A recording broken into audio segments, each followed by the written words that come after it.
Hi, I'm Susan. I'm from Worldpeacefull, and I'm going to read you some of my philosophical poetry on unemployment as a poverty trap. My insights have come from a background trained in economics. I've also worked as a market analyst. I've travelled extensively. I have been unemployed, and I've also been homeless. These experiences have filtered into a renewable worldview where I am seeing things in a different light. So I wish to share that with you through this poetry. The poem is called The Unemployment Trap. Is it better to stand on your feet than to live on your knees? Is unemployment not working? For the great economist Maynard Keynes promised full employment, as government benefits were not to help those in need, but to pump prime and economy as seed funding. As consumer spending is cyclical, yet the real wealth of nations requires social stability, an ability to recognise that employment and unemployment follows booms, then bust. Markets rise and fall at the cusp. As many fall between the cracks, or fall between the tracks. For always there were cracks in the system as it goes off the rails, blaming government policy or insufficient demand. Yet it is important to understand not all management are good leaders, and not all leaders are good managers, and few still know the meaning of social cost. Australia was a prime mover enshrining social justice in social policy, ushering in the welfare state for the protection and promotion of social well-being, a principled platform of equality of opportunity, equitable distribution of wealth, public responsibility for those unable to avail themselves of the right to a good life. What is a good life? Life, liberty, happiness, quality food, secure shelter. To pave a pathway out of loneliness, emptiness, depression, failure. For the greatest poverty is self-loathing, for one is valued by what they have, not who they are. The philosophy of welfare is measured by the values of society. In the beginning, it was universal coverage as a right to dignify and give dignity in life. Their means were never tested. All have the right to welfare as a safety net. Then means testing arrives as unemployment rises and budgets are cut. Rhetoric slips into public discourse as social stigma becomes the silent stick. Dole bludgers rorting the system. System pays for those too lazy to work. A waste of public money. Welfare to work. Work for welfare. Mutual obligation to earn the right. Mothers getting a free ride. As public responsibility becomes the burden of responsibility, and users' pay is the dictum, you must pay for what you use. Those who have can use more. Those who haven't access less.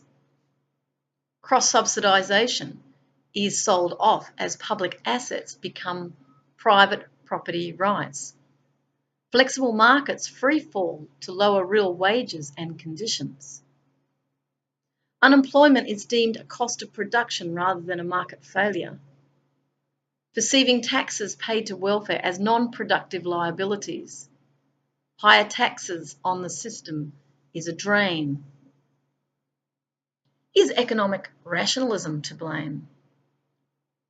What of unpaid mothers working full-time to care for children? Send them to work, they say. For raising children is non-productive, it doesn't pay. But what of gross domestic happiness for the next generation? Are people more productive when they are balanced and happy? Everyone works for future happiness. This is the real incentive, a future's option. But what if the options doesn't pay? Is it taken away? Will people elect for a new way? Revolution or evolution is what they will say. For it is a salient creed that everyone owes a debt to society, even though the public paid for the assets. And democracy means to represent the public will. The right to the good life becomes a life with fewer rights. And new workplace bills. As a class apart is the dividing line, a class above, a class below. Winners, losers. Winners celebrated as role models, losers socially ostracised and marginalised, excised from the joys of an equal life, trailing the ignorant words, just get a job. Yet for many, unemployment is a loss of face. Some ask, what do you do? Many laugh off their silent scream. They take drugs to cover low self-esteem. A poor education renders them unable to read between the lines. A square peg in a round hole they find. Have another wine as you feel so cold. You have a work choice. You may choose to sink or swim. As the world draws a line in the sand, you are with us or against us, included or excluded, responsible or irresponsible. For to win, you must jump through the hoops to be worthy of income. Control forces compliance. Compliance takes away self-reliance. As self-determination is stonewalled in favour of yes. This democracy affords no life choice, only a role play. Sign the contract and lose freedom of speech, they won't say. Bound by clauses and laws. For how is work choice a life choice when forced? Is the purpose of life to work or contribute to excel? Why is there no life at work? Just the rhythm of monotonous routine, suppressing the sanity of humanity and calling it professionalism. For there is no choice about what you do. Employees are not shareholders. They are paid to work, not speak. Do as you are told is the mantra of the model employee. When does the citizen's voice offer a real choice? As you serve other interests, not your own, playing a role without a goal. Just watch the clock to go home. Don't be alone, for no one actually cares about your fate. You've missed the boat, it's too late. I've worked in 400 companies. The majority were sad places, impassive faces. As many were not doing what they choose. There was no work choice, nor fair play or pay. They did not jump for joy to go to work. They made money for mortgages, but still they lose. 1 in 4 have mental illness. Stress is a nightly bedfellow that is killing us. Work-life balance is eroded as employee power is denuded. The working poor, slave wages, is not advertised in the paper, leaving a paper trail of silent resignations. Labour is a cost of production. It is not the value of citizenship. And this ship is sinking.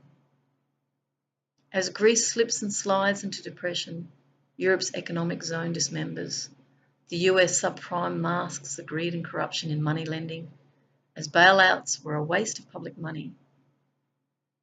They were not for the public good, as the economic system is a slow landslide ending the boom with bust. For the rust of greed stains the incentive to work. The system is not working. The environment is plundered without a second thought. People do what they are taught. There is no deeper thought of a better way. So at last, I wish to say, society must make room for visionaries, for philosophers asking meaningful questions. Invest in peace education as the real gross national happiness. As strong families care for the next generation. For my time is not wasted on finding a plausible future that sustains, that refrains from unhealthy externalities and injustice. A future that engenders equality, meaning, hope, and human potential. For these are the pillars of stable, enlightened societies. For we are here to live to our full potential. And that is not typing what is rote. That's R-O-T-E. For the creative commons must be free to speak.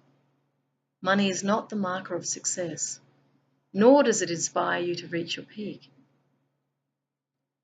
It is to be a successful human, for that is the golden globe to reach for. And this comes from values and integrity, from kindness and generosity. For no one would fall between the cracks if we sought to serve society as ourselves. If giving was valued higher than taking, yet many are left on the shelf, their potential unrealised, or packing boxes in a factory. For self-interest is where lies are paraded as security. Human potential is the opportunity when best interest becomes the surprise. To learn it was never about work. It was to discover the meaning of your incredible life, the excellence in living on purpose. And this is the purpose of this letter to you. That I am not a commodity standing in line with my hand outstretched. I'm a person of value desiring to work full time for the highest good. And if that doesn't fit the box, then I will fall between the cracks. For it is better to stand on my feet than live on my knees.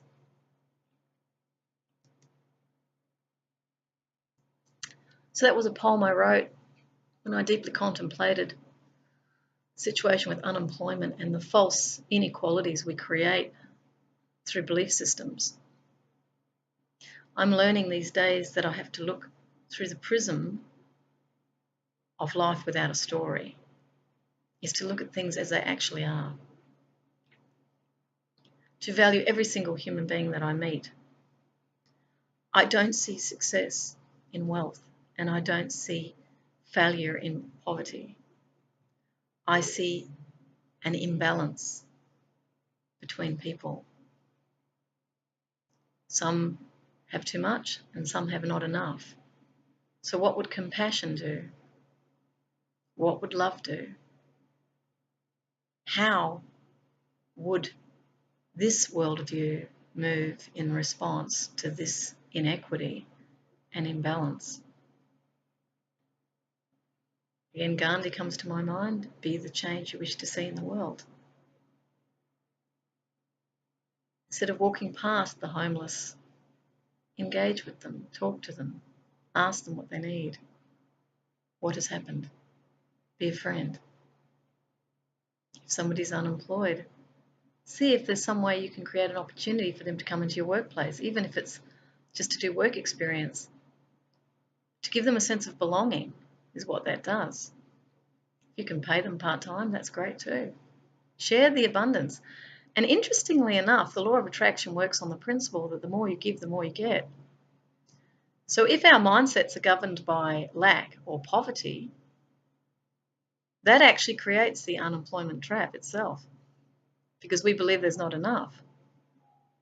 What if there's infinite possibilities in terms of envisaging an abundant society where everyone's laughing and having fun, doing what makes them happy, because that's what love would inspire. That's the sort of vision it inspires. Fear inspires a vision of competition and not enough, and ruthlessness in order to reach your objectives. But life is not an objective, it's a process that we live through. And the meaning that we feel or experience within that comes from what we value. For me, I value everyone. I don't see anyone as less than me or greater than me. My door is open to everyone in the sense that we are each other's keepers in truth. And this is not a religious statement I'm making, it's more that we are family. And if it was your family member in a difficult situation, would you help them? If you could expand from your nuclear family to your community, to your society, to your world, imagine the difference that's going to make. And in truth, that's how we all contribute and make a difference, is when we care. It's the carelessness that contracts the commonwealth. If you want abundance, be abundant in your generosity, and our world will change. We won't need budgets. We won't need to budget because there's infinite wealth available. And in fact, on the stream of well-being, which is not a human-made thing, this is from our true nature, we can be infinitely abundant when we share our well-being and goodwill with others. So that's my message today. That's how we come out of an unemployment trap, when we start to see the dignity in each other's eyes.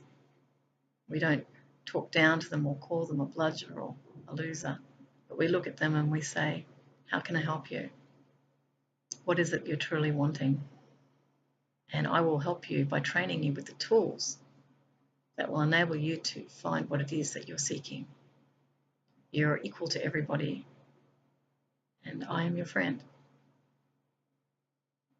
Take care. Much love.